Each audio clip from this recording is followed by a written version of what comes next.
Selamat datang di channel Di Luar Nalar coy, semoga hari kalian selalu menyenangkan. Kali ini GW bakal bahas konflik Poso coy.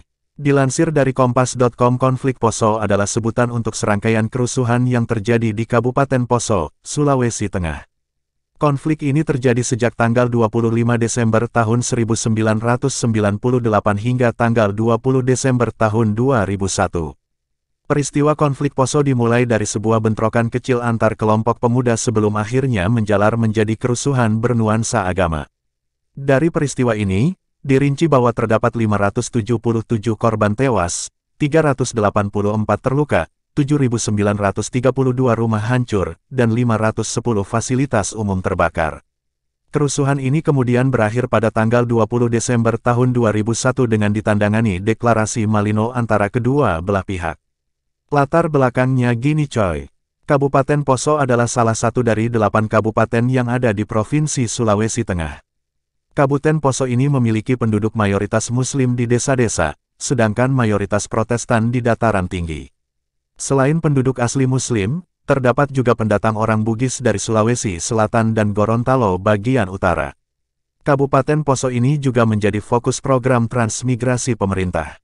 Tujuan program transmigrasi ini adalah untuk membawa warga dari daerah padat penduduk mayoritas Muslim, seperti Jawa dan Lombok, serta Pulau Bali yang dominan Hindu.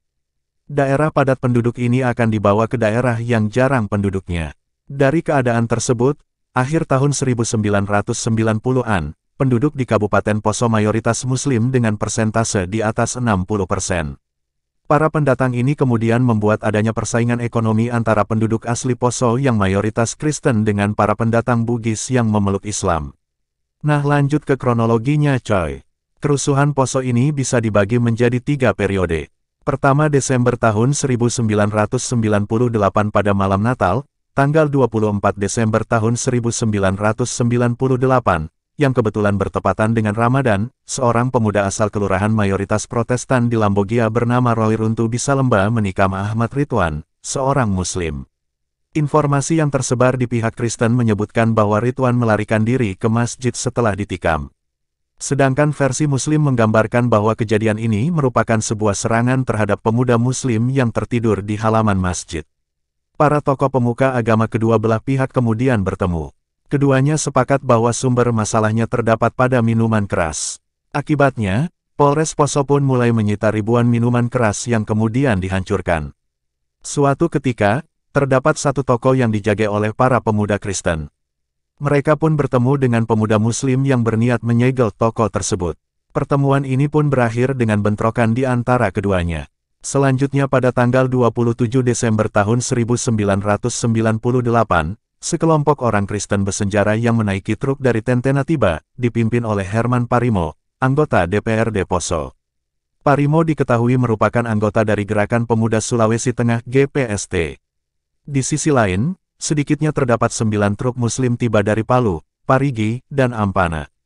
Bentrokan pun terjadi, di mana polisi tidak mampu menangkal mereka. Para pejabat pemerintah Kabupaten Poso banyak mendapat serangan melalui spanduk, surat kaleng, dan grafiti. Kedua April tahun 2000 pada April tahun 2000 terjadi persidangan mantan Bupati Afgar Patanga. Dalam persidangan tersebut, Patanga didakwa telah menyalahgunakan dana dari program kredit pedesaan. Ada rumor bahwa sebagian dana tersebut digunakan menyewa massa untuk menyerang gedung peradilan. Pada tanggal 15 April dimuat sebuah pertanyaan dari Cailani Umar, anggota DPRD Provinsi dari Partai Persatuan Pembangunan, bahwa akan ada lebih banyak kekerasan jika Damsik Lajalani, calon bupati saat itu, tidak dipilih. Keesokan harinya, seorang pemuda Muslim mengatakan bahwa dirinya diserang oleh sekelompok pemuda Kristen. Ia menunjukkan sebuah luka di lengannya sebagai bukti. Pihak Muslim yang tidak terima pun membalas. Pertarungan terjadi antara para pemuda Kristen dan pemuda Muslim. Selama beberapa hari peperangan terus terjadi. Rumah-rumah milik umat Kristen Poso dibakar. Kejadian ini mengharuskan Kapolres Poso untuk mendatangkan pasukan Brimob dari Palu. Pada tanggal 17 April anggota Brimob tidak sengaja menembaki kerumunan massa yang menewaskan Muhammad Yusni dan Yanto, serta melukai 8 pemuda Muslim lainnya. Setelah Brimob dikirim pulang ke Palu, pembakaran rumah masih berlanjut. Pangdam Wirabuana Mayor Jenderal TNI Slamet Kirbiantoro di Makassar, akhirnya mengirim 600 tentara. Pertempuran pun mereda. Ketiga Mei tahun 2000 kejadian bulan Mei tahun 2000 ini merupakan pertempuran terbesar dan terparah. Periode ini didominasi oleh serangan balasan kelompok Kristen terhadap Muslim. Selain itu, terjadi juga berbagai kejadian penculikan dan pembunuhan. Berdasarkan wawancara yang dilakukan Human Rights Watch, para migran dari Sulawesi Selatan dan Gorontalo yang umumnya menjadi korban dari tindakan tersebut. Pada awal Mei, muncul rumor bahwa banyak pemuda Kristen telah melarikan diri ke sebuah kamp pelatihan di Krei. Pasukan Kristen menamai operasi ini, Kelelawar Merah, dan Kelelawar Hitam. Pasukan ini disebut-sebut dipimpin oleh Fabianus Tibo, seorang imigran dari Flores, NTT. Pagi hari tanggal 23 Mei sekelompok pasukan Kelelawar Hitam membunuh seorang polisi, Sersan Mayor Kamarudin Ali dan dua warga sipil Muslim, Abdul Syukur dan Baba. Kelompok ninja Kelelawar Hitam ini kemudian bersembunyi di sebuah gereja Katolik di Kelurahan Mungko. Mereka pun mulai bernegosiasi dengan polisi untuk menyerah. Para warga Muslim juga telah menunggu di depan gereja. Pasukan ninja bukannya menyerahkan diri, justru kabur ke perbukitan belakang gereja. Aksi ini kemudian menyulut kemarahan para Muslim. Mereka membakar gereja tersebut pukul 10 waktu Indonesia Barat. Pada tanggal 28 Mei serangan semakin meluas terhadap warga Islam. Para wanita dan anak-anak ditangkap. Bahkan beberapa di antaranya mengalami pelecehan seksual. Sekitar 70 orang berlari ke pesantren terdekat, pesantren Wali Songo, di mana banyak warga Muslim dibunuh dengan senjata api dan parang. Orang-orang yang kabur pun berhasil ditangkap yang kemudian dieksekusi dan mayatnya dilempar ke Sungai Poso. Sekitar 39 jenazah ditemukan di 3 kuburan massal dengan total kematian sekitar 191 orang. Jadi penyelesaian konfliknya gini coy, setelah kerusuhan mulai mereda, Mabes Polri di Jakarta mendirikan Komando Lapangan Operasi. Melalui kebijakan ini, operasi militer di Poso dilaksanakan dengan berbagai sandi operasi. Pada tahun 2000 digelar Operasi Sadar Maleo. Pada pertengahan April tahun 2004 terdapat Operasi Sintuwu Maroso. Satuan TNI dan Polri yang dimasukkan ke dalam operasi ini termasuk Brimob Polda Papua, Brimob Polda Kalimantan Timur, Brimob Kelapa II Bogor, dan lain-lain.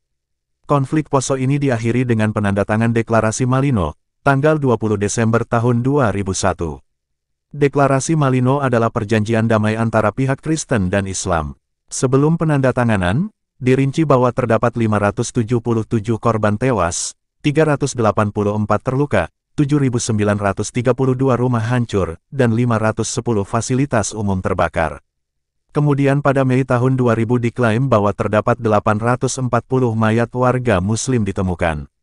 Terima kasih sudah menonton coy, jangan lupa di-share coy, semoga para korban konflik Poso tenang. Amin.